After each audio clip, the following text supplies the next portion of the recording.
Peacocks. There are peacocks on the stage.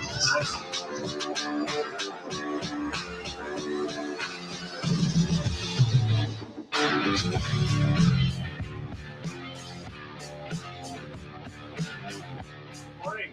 Great to see you. Where did you get? I came into Hyderabad. Is it okay? Ready? No, thanks for making it work.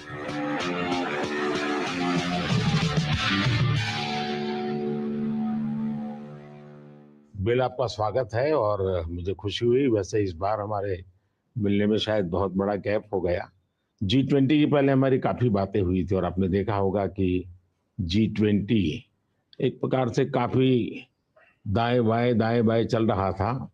अब पूरी तरह उसका जिस हेतु से G20 का जन्म हुआ उस पर हम एक मेन स्ट्रीम में ले पाए हैं और शायद आप भी अनुभव करते होंगे। Well, the G20 is way more inclusive, and so it was fantastic to see that India, in hosting it, really raised things like digital innovation and how this South-South collaboration can be far more than just the dialogue with the North. It can actually be a system that improves health. And, you know, our foundation is so excited about the positive results that you've achieved here in India, that we'll be a partner in trying to take that into many other countries.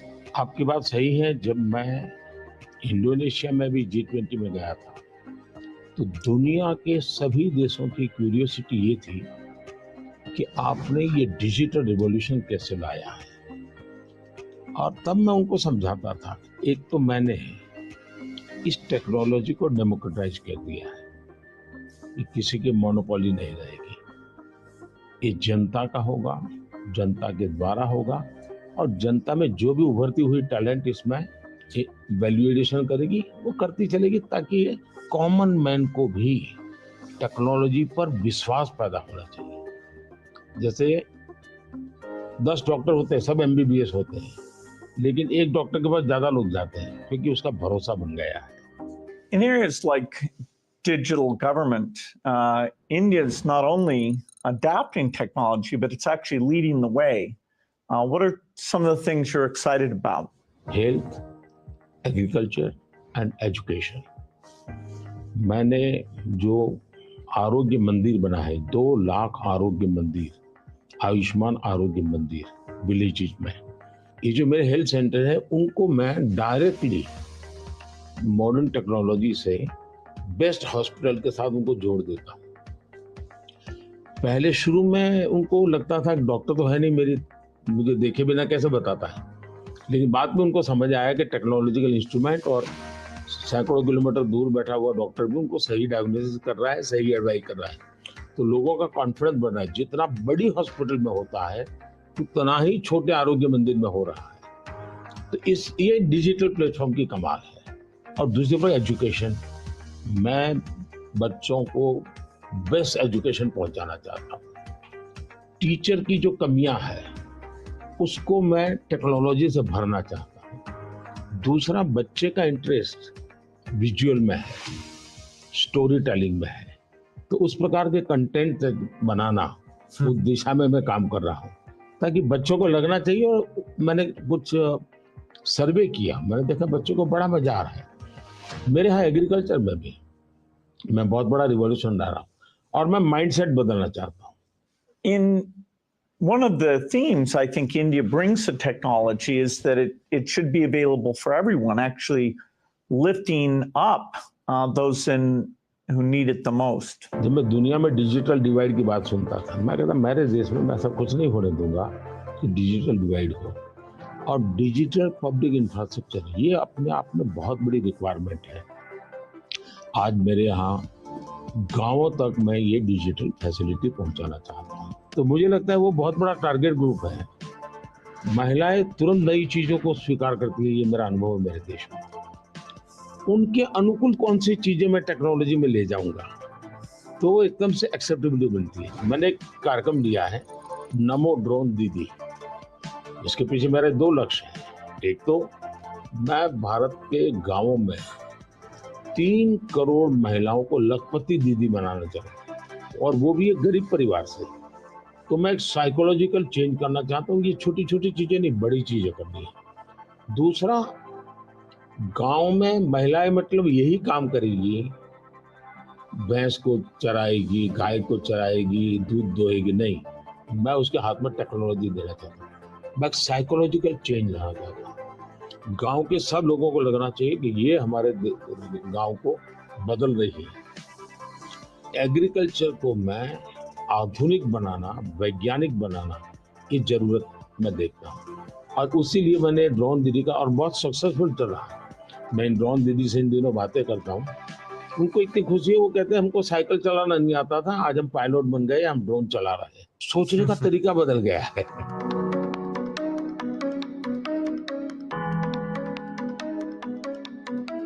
मैंने African countries के बहुत से लोगों से बात की। मैंने उनको कहा कि मैं इस में मदद करने को तैयार हूँ, क्योंकि ये सबको समान अवसर देता है, और डेमोक्रेटाइज ये उसका मेन पॉइंट है, उसको नहीं छोड़ सकते आप। अब आपने देखा होगा कोविड में दुनिया सर्टिफिकेट नहीं दे पा रही थी। मेरे यहाँ मुझे वैक्सीन लेना है तो मैं कोविन ऐप पर जाकर के कितने डिस्टेंस पर मुझे मिलेगा, कौन सा टाइम स्लॉट मिलेगा, और मेरा सर्टिफिकेट भी मुझे within fraction of second मिल जाता था। और कोविन मैंने ओपन सोर्स कर दिया था, कोई भी उसका उपयोग कर सकता है। तो ये मेरा होगा, उसका कारण डिजिटली बहुत लाभ हुआ है मेरे देश में। और हम शायद जो इंडस्ट्रियल रिवॉल्यूशंस हुए, फर्स्ट सेकंड, हम पीछे रह गए क्योंकि हम गुलाम थे। ये चौथा जो इंडस्ट्रियल रिवॉल्यूशन है, जिसमें डिजिटल एलिमेंट सबसे बड़ा है, और भारत इसमें बहुत कुछ प्राप्त कर लेगा, ऐसा मेरा विश्वास है। Yeah, I think the key point is that the digital infrastructure just gets keeping richer. You know, a lot of people know about the identity system and the digital payment systems, and that the government, by taking virtually all the government payment programs now and digitizing those, that alone saved a lot of money, and it created access on a more equal basis. But now as you're moving into the different areas, advice for farmers, registering their land, tutoring for kids, and the health records, connecting all of those, that's kind of a second phase. And we're just at the beginning now of the third phase, where these advances in artificial intelligence will come on top of that and make the value even better. आपने सही कहा, AI का महत्व बहुत है, और मैं तो कभी कभी मजाक में कहता हूँ, हमारे देश में माँ को आई बोलते हैं, माता को बहुत से राज्यों में भाषा बोलते हैं आई। अब मैं कहता हूँ हमारे यहाँ बच्चा पैदा होता है तो आई भी बोलता है, AI भी बोलता है। वो इतना एडवांस हो गया है। अब देखिए मैं कैसे उपयोग करता हूँ, मैं आपको बताऊँ, जिसको देखकर आपको भी खुशी होगी कि कॉमन मैन कैसे AI का उपयोग कर सकता है। जैसे मैंने G20 में AI का बहुत उपयोग किया। मेरे पूरे G20 का परिसर था, उसमें पूरा का पूरा AI का उपयोग करके सारे इंटरप्रेटर्स की व्यवस्था मैंने AI से की। मैंने मेरे सभी ड्राइवर्स को मोबाइल फ़ोन पर ऐप डाउनलोड करवा दिया, उसके साथ बैठे हुए गेस्ट उनको करवा दिया। मान लीजिए वो फ्रेंच भाषा जानते हैं तो ड्राइवर के पास ऐप में फ्रेंच की व्यवस्था थी, वो ड्राइवर के साथ फ्रेंच में बोलते थे, ड्राइवर अपनी लैंग्वेज में सुनता था, ड्राइवर अपनी लैंग्वेज में जवाब देता था। यानी ड्राइवर के साथ कम्युनिकेशन किसी भी लैंग्वेज में वो कर सकते थे। मैंने अभी एक प्रयोग किया, मैं काशी तमिल संगम में कार्यक्रम करता हूँ, तो काशी में तमिलनाडु के लोग आए हुए थे, तमिल भाषा मैं बोल नहीं सकता हूँ, तो मैंने AI का उपयोग किया।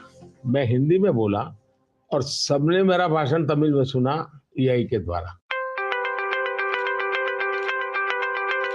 उसी I'm using my NaMo app, और मैं AI का बड़ा उपयोग करता हूँ, और मेरे लिए पूरे देश में बहुत काम आता है। ये मेरा फोटो बूथ है। अब आप सेल्फी ले लीजिए इस पर, take the selfie. Okay. Yes. Wow. So you can see. Wow. Not only this, since last 20 years, मेरे साथ आपके जितने भी फोटो होंगे, जितने भी मेरी फोटो होंगे 20 साल की, सारे इस पर आ जाएंगे।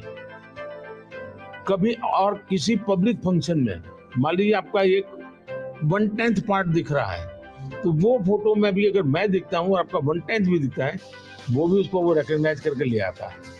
तो आज टेक्नोलॉजी का कैसे उपयोग हो सकता है, और मैं मानता हूँ कि इस प्रकार के प्रयोग हमें वैल्यू एडिशन करते हैं।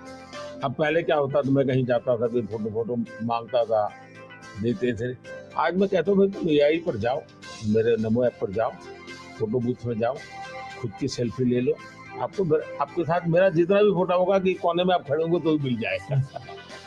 तो हमने थोड़ा रोजमर्रा की जिंदगी में लोगों की मदद करने के लिए उपयोग करना चाहिए। तो मेरी कोशिश होती है कि पहले उसको कंफर्ट लेवल देना, उसको लगना चाहिए हाँ यार ये तो मेरे काम का है। जब काम में होता है तो फिर उसको इनोवेशन करता है, वो नई चीजें जोड़ देता है। I'd love to hear your view on how India sees AI. अगर हम AI को एक मैजिक के टूल के रूप में उपयोग करेंगे तो शायद बहुत बड़ा अन्याय हो जाएगा। यहाँ AI का उपयोग अपने आलसीपन को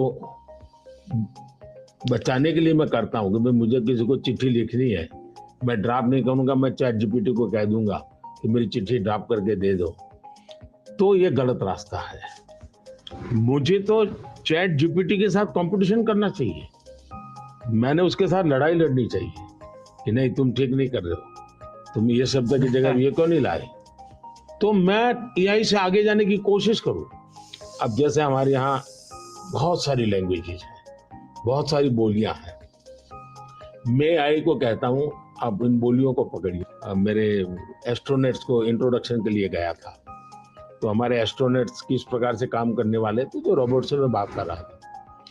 मैंने रोबोट से काफी बातें की और मैंने देखा कि मैं अलग अलग टोन में बोलता था, थोड़ा लहजा बदल के बोलता था, और मैं देख रहा था कि वो मुझे प्रॉपर रिस्पॉन्ड कर रहा था। फिर मैंने उसका नाम बदल करके पूछने की कोशिश की, तो फिर उसने रिस्पॉन्ड नहीं किया। तो मैंने कहा आपका AI, मैंने 3 मिनट 4 मिनट बात किया, अभी तक वो मेरी आवाज को रिकॉग्नाइज नहीं कर पाया। जब तक मैं उसका नाम नहीं बोलता हूँ वो मुझे रिस्पॉन्ड नहीं कर रहा। मैं वो चाहता हूँ वो मेरे आवाज को सेंस करे, और भले ही मैं उसका नाम न बोलूं लेकिन वो मेरे से बात करे। तो उन्होंने कहा ठीक है, will do this.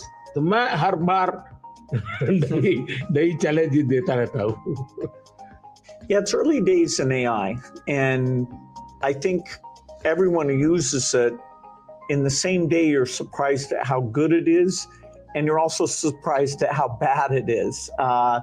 It'll do things you think are hard, and then it'll fail to do some things you think are easy.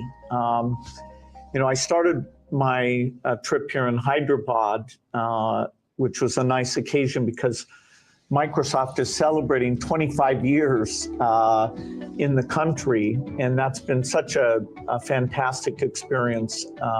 So I was definitely challenging the team there. Hey, we have to make the accuracy better. And for now, it's like a co-pilot. It helps suggest things, but the final decision about medicine or the letter you want to write, the final decision, we still have to review that, even though it may make us a bit more creative and a bit more productive. It seems like AI is a huge opportunity, but there's some challenges that come with that. How do you think India will approach that? देखिए AI ने जो challenges खड़ी की है वो मैंने देखा है कि इतनी अच्छी चीज अगर प्रॉपर्ली ट्रेन किया बिना किसी के हाथ में दे दी जाए तो वो मिसयूज होने की संभावना ज्यादा है।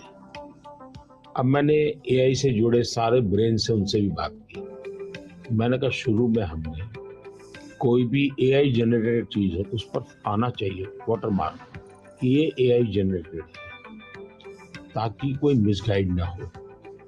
और ये बुरी चीज नहीं है, सिंपली इट्स AI जनरेटेड, तो मैं उसका वैल्यू समझ लूंगा।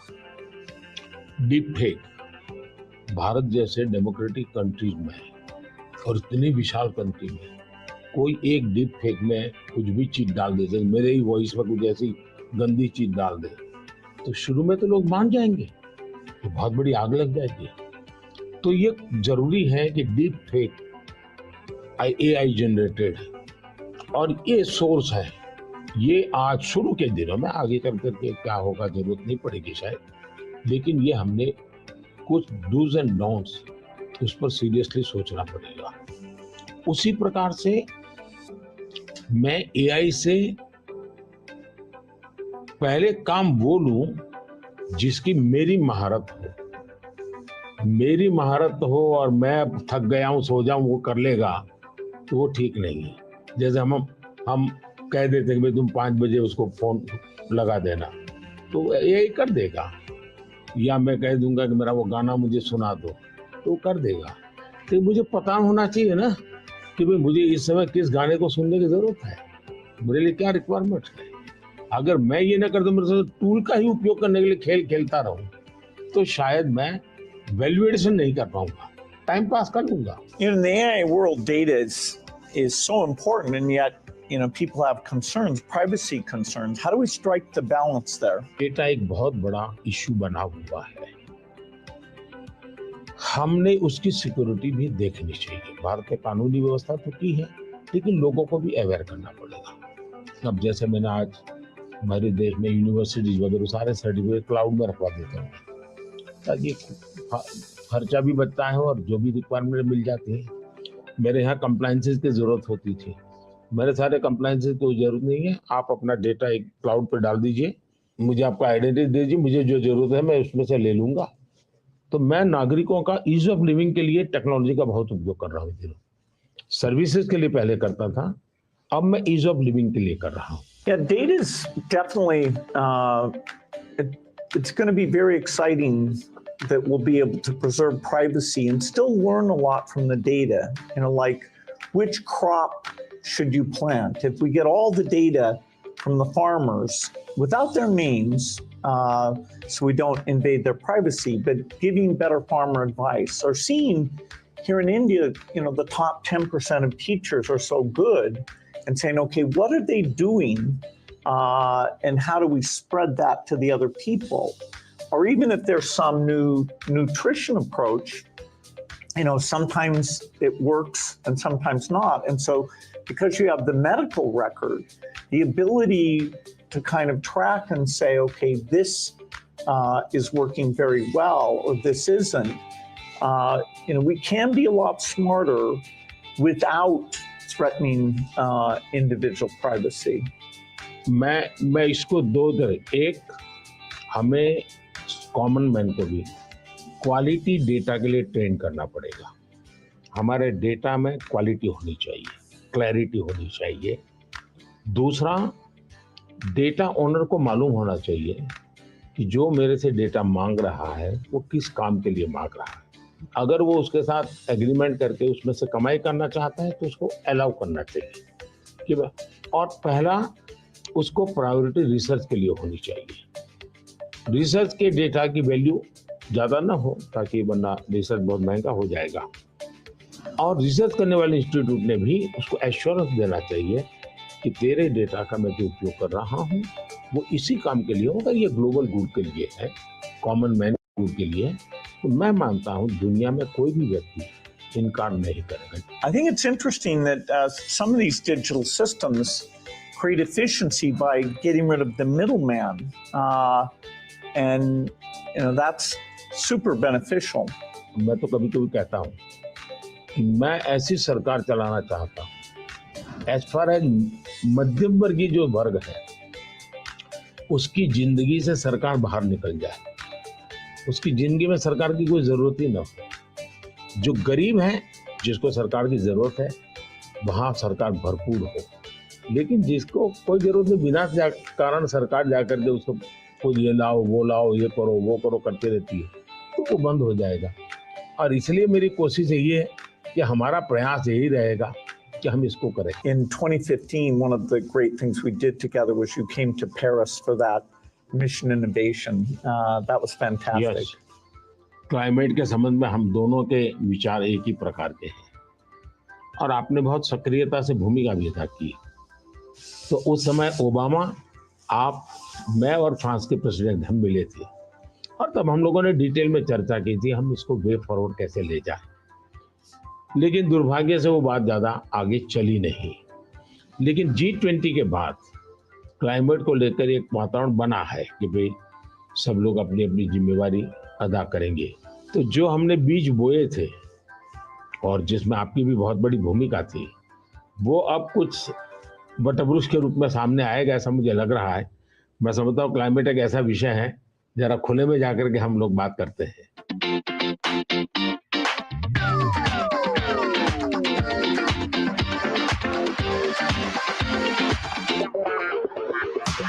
If you're ever coming to the United States, I'd love to have you come to Seattle.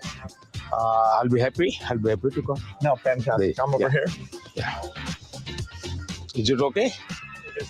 Huh? It is. हाँ।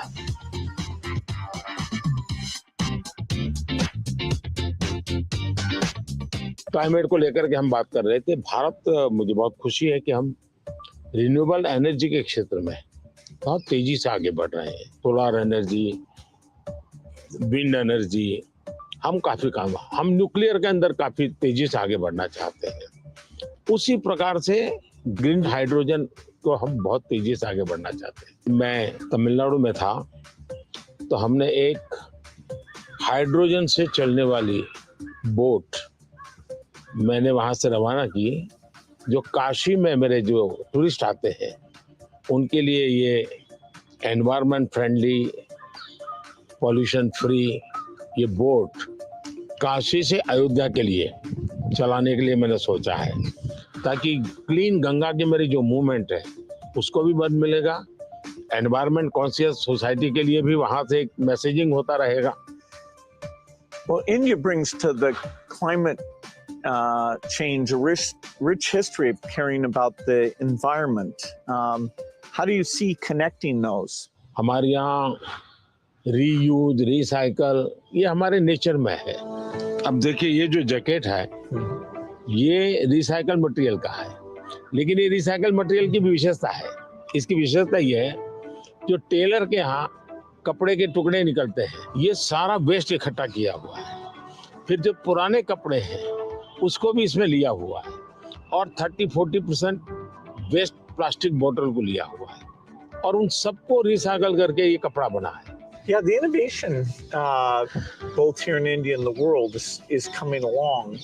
Are the goals that we set, staying below 1.5 degrees, we probably will miss that. Even 2 degrees isn't going to be so easy. And the thing you and I really emphasized in Paris is the need for innovation. If the green approach can be made as cheap or cheaper than the old approach, then the adoption will be very good. If it's more expensive, it's not clear who's going to be willing to pay for that. Should the rich countries pay for that? It's not fair to tell India to slow down, building basic infrastructure just because the West had those emissions. But you'll have to have some adaptation because there will be some warming, particularly which farmers will have to take into account. मुझे लगता है कि हमने 2-pronged strategy की तरफ जाना चाहिए। एक तो है इनोवेशन, और इनोवेशन में हमारी जो रिक्वायरमेंट्स हैं वो क्लाइमेट फ्रेंडली कैसे हो, नेचर फ्रेंडली कैसे हो, उसमें इनोवेशन हो।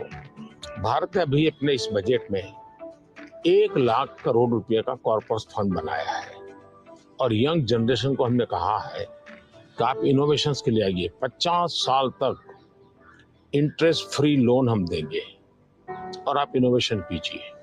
1 लाख करोड़ रुपए का जो अपकमिंग टेक्नोलॉजीज है, फ्यूचरिस्टिक टेक्नोलॉजी है, उस पर आप रिसर्च करिए, इनोवेशन कीजिए। तो मैं एक तरफ उनको प्रोत्साहित करूँ, लेकिन दूसरी एक बात है जिसको गंभीरता से ले, और ये वो लाइफस्टाइल। और इसलिए मैंने मिशन लाइफ शुरू किया है। और मैं जब लाइफ कहता हूँ तब लाइफस्टाइल फॉर एनवायरनमेंट, क्योंकि हमारी रोजमर्रा की जिंदगी में अगर हम क्लाइमेट फ्रेंडली लाइफस्टाइल स्वीकार नहीं करते, प्रो नेचर हम जीवन नहीं जीते हैं, तो हम बाहरी कितने ही प्रयास क्यों न करें, हम नए नए इनोवेशन करेंगे, नई नई चीजें जोड़ते जाएंगे, हम अपनी जिंदगी को ऐसी कैसे बनाए। अब हमारा मुसीबत क्या है, हमारा प्रगति का आंक क्या, तो भाई कौन सा देश कितना स्टील उपयोग करता है, कौन सा देश पर कैपिटल कितना एनर्जी कंज्यूम करता है, उसके आधार पर उस देश की इकोनॉमी में जाए। अगर ये पैरामीटर रहेंगे तो फिर वो इलेक्ट्रिसिटी कंज्यूम करने के लिए कोशिश करेगा, स्टील कंजम्पशन की कोशिश करेगा, फिर स्टील उत्पादन के लिए लगेगा, तो स्टील उत्पादन में कार्बन का प्रॉब्लम करेगा। मतलब हमने हमारी सोचने के तरीकों बदलना पड़ेगा। जब सोचने के हमारे पैरामीटर, जिंदगी के पैरामीटर, प्रगति के पैरामीटर हमने क्लाइमेट फ्रेंडली बनाने चाहिए। आज हमारे प्रगति के सारे पैरामीटर एंटी क्लाइमेट है। बिजली कंजम्पशन के आधार पर प्रगति नापी जाती है, स्टील कंजम्पशन के आधार पर प्रगति नापी जाती है। Yeah, I've been interested in your discussions about green GDP. Update me on your thinking. मैं तो कहता हूँ दुनिया को ग्रीन जीडीपी के कंसेप्ट को डेवलप करना चाहिए कि भाई तुम्हारी टोटल जीडीपी में ग्रीन जीडीपी कितनी है, टोटल रोजगार में ग्रीन रोजगार कितने हैं। हम एक नया आखिर टर्मिनोलॉजी बदलनी चाहिए दुनिया की।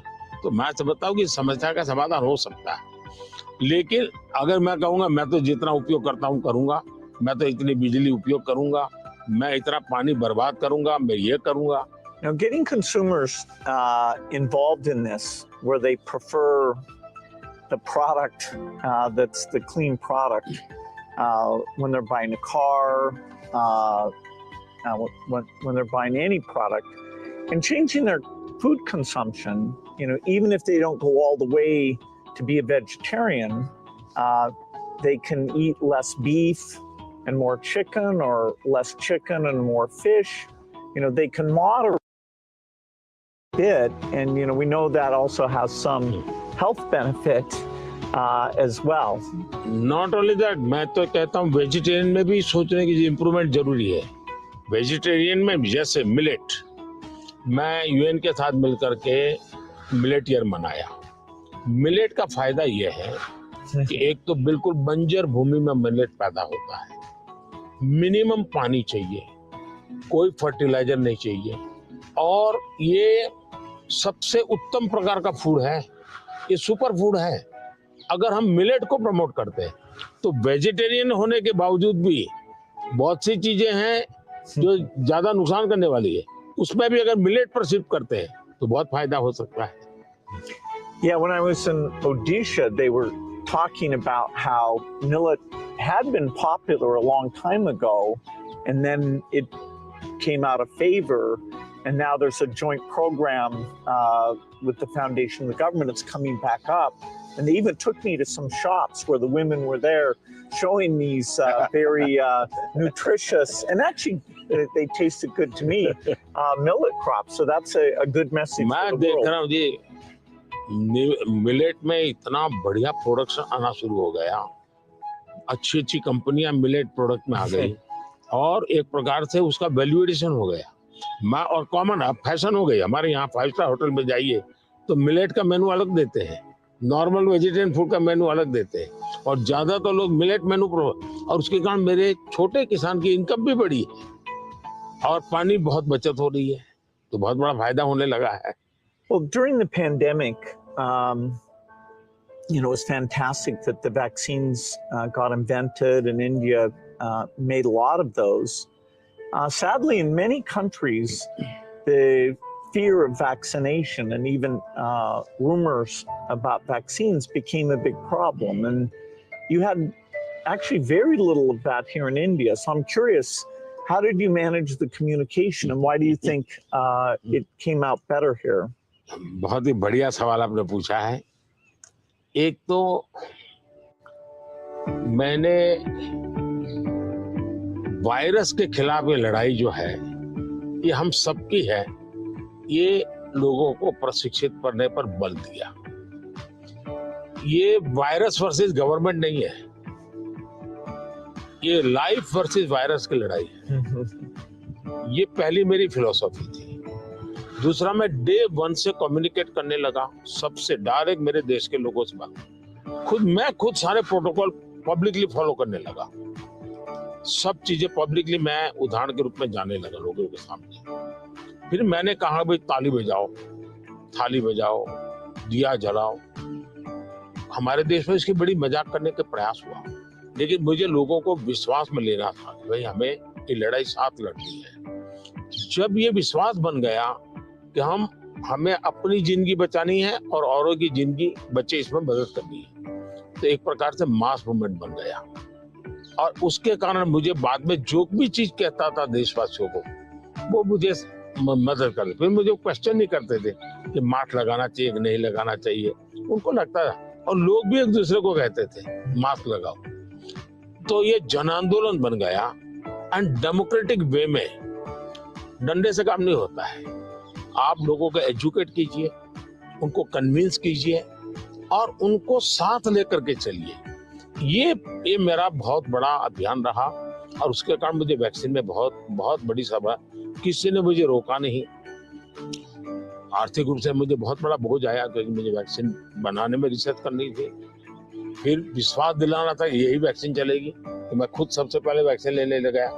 और मेरी 95 एज की मेरी माँ थी उस समय, मेरी माँ ने भी पब्लिकली वैक्सीन लिया, तो मैंने उदाहरण करके दिखाया, तो लोगों को भरोसा पड़ा कि भाई ये जिंदगी बचा सकती है।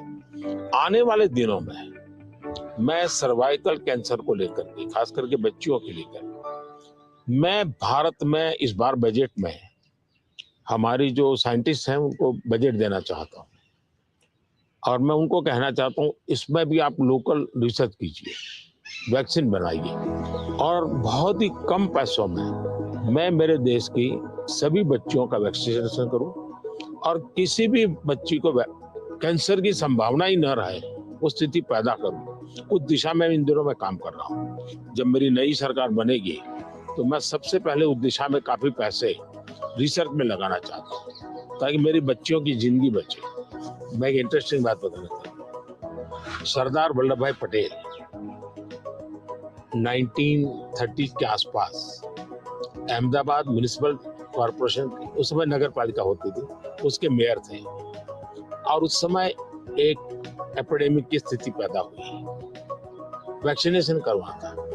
कुछ लोगों ने रिलीजियस कारणों से उस समय वैक्सीन लेने से मना कर दिया, रेजिस्ट किया।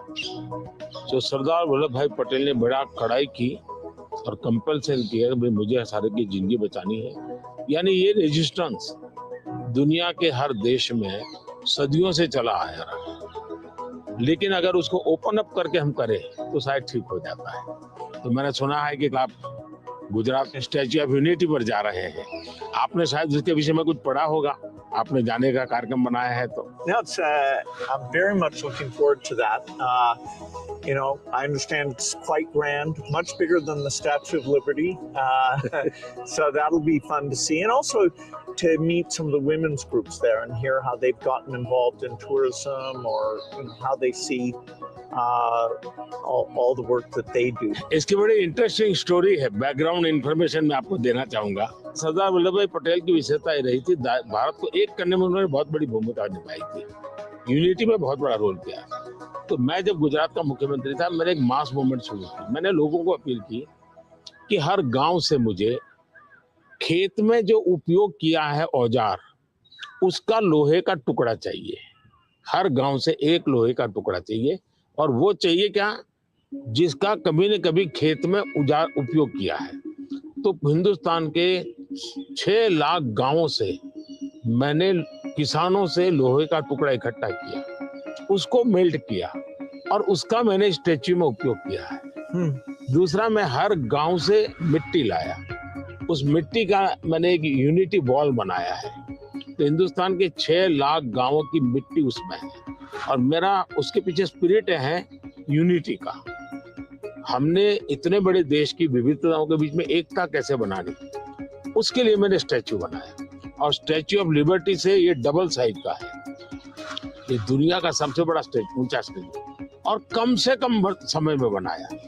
Yeah, I hope they have a video of the construction because I'm always fascinated that, how do you assemble something like that? इसका पूरा एक मैंने किताब निकाला है स्ट्रक्चरल इंजीनियरिंग का पूरा. Okay. फिर फाउंडेशन स्टोन से लेकर के अब तक टेक्नोलॉजिकल इंप्रूवमेंट कैसा हुआ उसका डिटेल स्टोरी है. वीडियोग्राफी भी है और बुक फॉर्म में भी है. वो मैं अपनी टीम को बताऊंगा, वो आपको मिले, क्योंकि ये सच में. और मैंने सभी इंजीनियरिंग स्टूडेंट को वहाँ स्पेशली ले जाता था कि वो ये स्ट्रक्चरल इंजीनियरिंग का स्टडी करेंगे, इतना बड़ा काम कैसे हो रहा है. और वो बहुत ही उनका इंटरेस्टिंग था. वो अभी मैंने गुजरात में हिंदुस्तान का सबसे बड़ा सी केबल ब्रिज का उदाहरण किया, हिंदुस्तान का सबसे बड़ा. तो मैंने इंजीनियरिंग स्टूडेंट को कहा तो वहाँ जाइए, उसका स्ट्रक्चरल इंजीनियरिंग का स्टडी कीजिए, क्योंकि मैं ये हमेशा इन चीजों में चाहता हूँ कि चीजें बना करके छोड़नी नहीं है, मैं उसमें इंस्टीट्यूशनलाइज करना चाहता हूँ, नई पीढ़ी को तैयार करना चाहता हूँ. So over our careers, technology's gotten so much better. I'm just curious in terms of your journey of using, PCs or phones or different types of software. Was there something that really drew you in, or what's that been like? एक तो मुझे पागलपन है technology का. खुद expert नहीं हूँ, मेरी क्यूरियोसिटी रहती है, बालक की जैसे रहती है वैसे रहती है. मुझे बहुत याद है, बहुत पहले मेरे पास एक गैजेट था, हाथ में रखने वाली छोटी सी डायरी थी, अच्छी थी लेकिन थोड़ा वेट था. मैं बहुत साल पहले यूएसए गया था, तो जब यूएसए गया तो मैं बड़े मॉल में जाता था, लेकिन मैं टेक्नोलॉजी वाली दुकान पे जल्दी जाता था. तो मैंने उनको कहा भाई ये इसका लेटेस्ट वर्जन कोई है क्या? वो देखता रह गया ये क्या है. बोले अभी हमारे देश में ये आया नहीं है, तो ये भी तो अभी आया नहीं, तो अगला वर्जन कहाँ से आएगा? तो मैं इतना एडवांस चीजों को ढूंढता रहता था, देखता रहता था, लेकिन मैं टेक्नोलॉजी का गुलाम नहीं हुआ. मैं किसी से बंधा नहीं हूँ. मैं पानी के प्रवाह की तरह नई नई नई नई चीजों को खोजता रहता हूँ, ढूंढता रहता हूँ, और कहीं पर मुझे सुनता हूँ तो मैं ले आता हूँ. और शायद मुझे जल्दी से करने का भी शौक है, उसको मैं जल्दी से जल्दी कैसे लाऊं, जल्दी से जल्दी कैसे करूं. जैसे एआई दुनिया के चर्चा करने लगी तो मैं एआई के पीछे मैं क्या कर सकता हूं. दूसरा, मेरा ध्यान किसी चीज को देखता हूं, उसका मल्टीपल यूटिलिटी क्या होती है, तो मेरी सब फैकल्टी उस पर काम करना शुरू कर देती है. मैं कोई चीज देखता हूँ तुरंत मेरे नहीं, ये नहीं, ऐसा करो, ऐसा करो, ऐसा करो. तो ये शायद मेरा गॉड गिफ्टेड मेरा नेचर है. जो मैं समझता हूँ हमारे जो दर्शक हैं उनको शायद कुछ ऐसी चीजें हैं सुनना बहुत अच्छा लगेगा. आपकी जिंदगी के विषय में जो सुना है कि भाई गैरेज में आपने जिंदगी की शुरुआत की और वहां से यहाँ पहुंचे, उस जन्म में सबसे संतोषजनक पल कौन सा आया होगा? I'm so lucky. I was born at a time when the chip miracle happened. I got a very good education. I have kind of an optimistic view, so dropping out of school to take risk didn't seem that dangerous to me. I have to say, though, the most exciting thing is when you see people using the technology. When you go into a classroom and you see people using it. In a certain sense, I always wanted software for my own curiosity, and that I could take courses online and all that, and to see that other people, not only does it work for them, but it's kind of empowering them. That's been very gratifying. We still have a lot of limitations, but in that event with all the Microsoft India employees, it was kind of a milestone to see, okay, what had been a dream now was a group of brilliant people taking it to the next level. कौन सी किताब होगी जिसने आपको बहुत प्रभावित किया होगा? Well, I think the one, and people are going to read one, is Steven Pinker wrote one called The Better Angels of Our Nature. If you learn about the world, you see all the shortcomings. Children are still dying, and it can actually, the more you learn, it can seem very bleak. But the truth is, we have made incredible progress. more children are surviving. And so we have to both be upset that it's not good enough, but also understand that incredible progress. And so I thought that book really captures that duality in a brilliant, brilliant way. One question I've always wanted to ask you is, you're one of the hardest working people ever, but I'm just curious, when you do want to relax, do you have a game or something that helps you to take time off? मेरे यहाँ relaxation auto pilot है और वो मेरे जिंदगी को मिली हुई एक स्पिरिचुअल प्रसादी है मेरे गुरुजनों से, जो मुझे बहुत बड़ी ऊर्जा देती है। काम ज्यादा कर सकता हूँ, करता हूँ, वो मेरा कोई फिजिकल एनर्जी के कारण है ऐसा मुझे नहीं लगता है, मेरे कमिटमेंट के कारण है। मेरे मन में हमेशा एक इमोशनल अटैचमेंट है कि जो मिशन मेरे सामने है मैं उसको जीता हूँ, मैं मिशन के लिए जुड़ जाता हूँ, जो इसलिए मुझे और कुछ दिखता नहीं है। तो एक तो ये वो कारण है। दूसरा, मेरा शरीर का ट्रेनिंग ऐसा हो गया, I can say body training. जैसे मेरी बहुत कम नींद है, मैं लेट नाइट तक काम कर सकता हूँ, मैं आज भी बहुत जल्दी उठ जाता हूँ और मैं हमेशा फ्रेश रहता हूँ।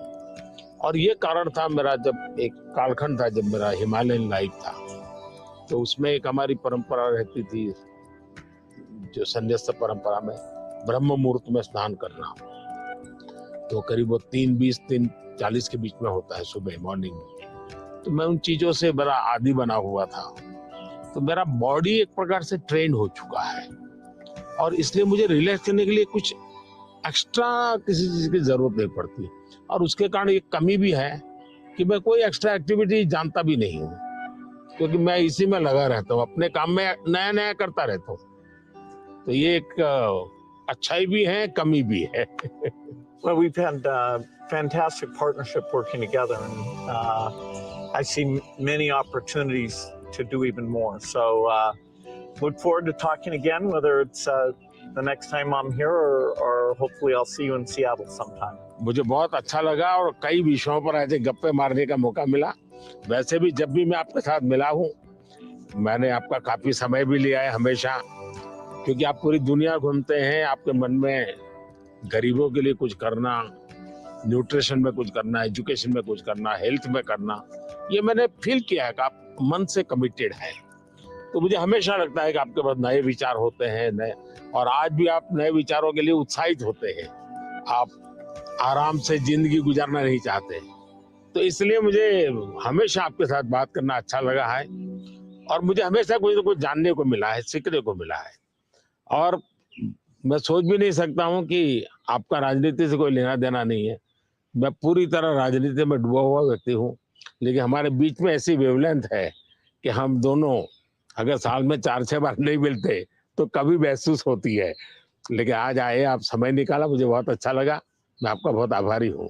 Thank you sir, thank you.